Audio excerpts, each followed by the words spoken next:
લાઠીમાં ખાનગી ટ્રાવેલ્સની બસે પલટી મારી હતી। ચાવણ નજીક પાર્થ ટ્રાવેલ્સ નામની બસ પલટી હતી। લગ્ન પ્રસંગમાંથી ઘરે જતા સમયે અકસ્માત સર્જાયો હતો। 40 મુસાફરો ભરેલી આ બસ કે જેમાં 25 મુસાફર સામાન્ય ઇજાગ્રસ્ત થયા છે।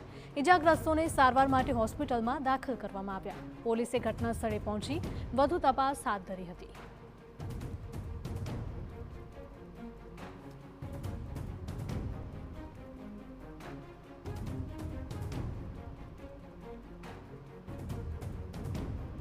તો આ ઘટના સામે આવી રહી છે અમરેલીથી કે જ્યાં પોલીસ પણ ઘટના સ્થળે પહોંચી ગઈ હતી। ખાનગી ટ્રાવેલ્સની બસે પલટી મારી હતી।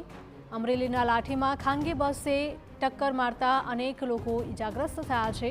ચાવણ નજીક પાર્થ ટ્રાવેલ્સ નામની બસ પલટી ગઈ હતી અને અનેક લોકો ઇજાગ્રસ્ત થયા છે। તમામને નજીકની હોસ્પિટલમાં સારવાર માટે ખસેડવામાં આવ્યા।